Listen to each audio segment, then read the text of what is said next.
Hey, it's Pastor David. I'm here with our Thursday at 3 update, and today, financials. So buckle up, Buttercup. I know you're excited.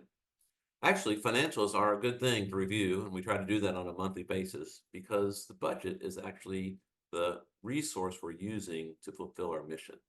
It's a roadmap, if you will, about how we're going to go about doing what we're supposed to do, making disciples for Jesus Christ for the transformation of the world. And it's also a great little quick thermometer as to how we're doing as a church family in supporting that mission. So I want to share with you the report from March. The April report is due out shortly, and the Finance Committee will be looking at it soon.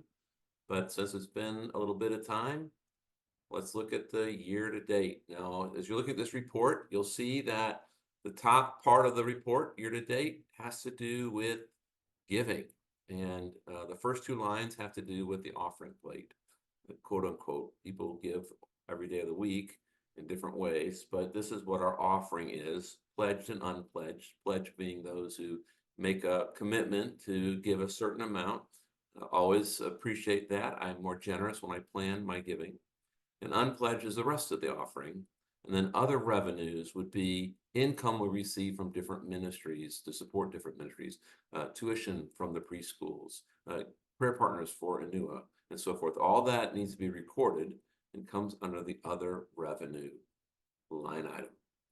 And so what you'll see here for year to date is that actually in pledged and unpledged giving, we are behind what our budget amount is. We had a very aggressive income or giving budget for this year to match the growth in our fixed costs. And so you'll see there that our pledged giving is behind in the first 3 months about 30,000 and our unpledged by 60,000. Now here's the caveat, two pieces to that. One is while our giving is behind budget, it is actually up $100,000 over last year's giving. So same period of time, January, February, March in 2023, and then same period of time, January, February, March 2024. 2024 offering is up $100,000. So that's 25%. That's fantastic. We're very grateful for that and the generosity of the family.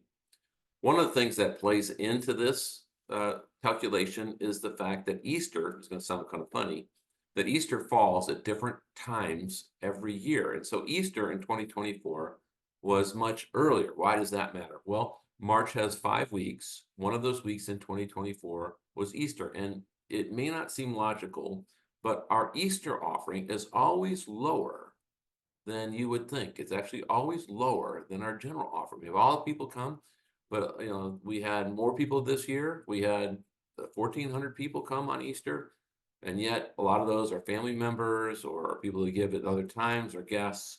And the Easter offering is actually low. And so while we counted on 5 weeks, we actually wound up being closer to 4 weeks of offering. So we're off a budget, a very aggressive budget. We're ahead of last year by $100,000 in terms of our offering. I celebrate that, and I thank you for their generosity. We'll have to watch that. Other revenues is actually ahead. We have actually a good start to the year for both of our preschools, MSEE and TCA. A couple of transition time of calendar pieces for Anua and so forth. We come out ahead 6% favorable and $116,000 ahead of last year, 11%. So overall, I'm pretty happy with the income as a thermometer for the church health. It's not the church health that I'm concerned about since we're giving 25% more in the first 3 months. It's the budgeting process and how we go about that.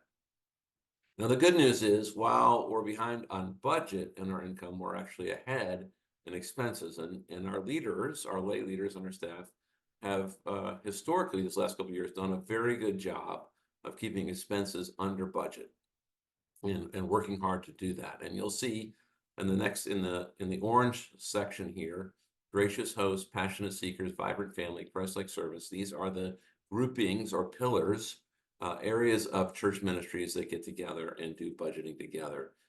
The gracious host grouping is to help our church become more gracious in receiving people. Passionate seekers help us grow on our passionate seeking after God's word and so forth.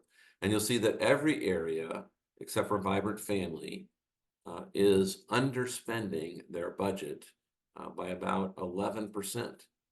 And that's fantastic. One area that's over budget has to do with some security measures taken at TCA, that $15,000 under Vibrant Family. They're going to be reimbursed for that. So that's going to come out in the wash in the next month.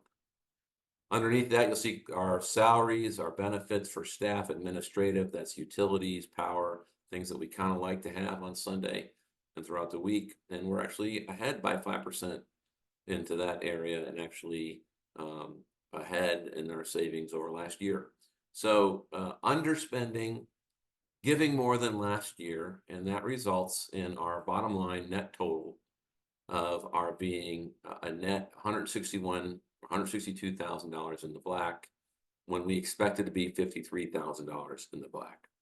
A little bit less than last year ahead, but still $160,000 ahead of expenses. So one of the things to realize is in church giving, it's kind of like this funnel that starts at the beginning of the year and kind of moves down to the summer and the fall, kind of decrescendos, and then picks back up at the end of November and December. So we're heading into the season of lean. We need to be ahead of budget to head out. We try every year to get better at budgeting, to make sure that we're more on turn in practice of what we're spending and receiving at the time. But we spend a great deal in the summer because we have youth ministry going full bore, and they do a lot. We have mission trips going, we have the summer camps and so forth. And so summer is a high expense months, and generally a lower income months. And so we're glad we have this cushion going in. Our leadership council this year voted knowing that we would have to watch the budget very carefully. They have made a commitment to revisit this on a quarterly basis, and then really at the end of the third quarter to look at real deep dive look at what we're doing. And so I would say good B grade into the coming year, maybe B plus in terms of underspending and giving more than last year. You'll see the attendance is all what I would call wackadoodle.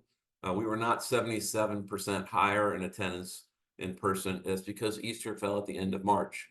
And the last 3 years before that, it fell in April. And so those attendance figures will kind of come out in the wash. But I will tell you, looking at the numbers for the first quarter of the year, not counting Easter, our attendance is up over last year. So we're going to get tighter on that, and you'll hear more about that. Now, as I said, these numbers are the guide that we use to do our mission and our ministry.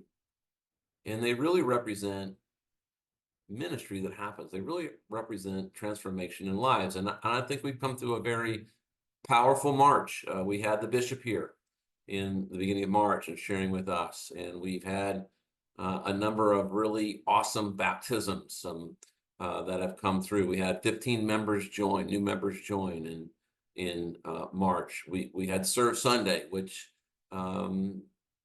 changes our routine and makes us hard sometimes to participate, but it's a tremendous statement about the value of serving and living out as Christ. These are things that I celebrate in the month of March that tell me that God's Spirit is at work here, and that God is calling us to do great things in this community.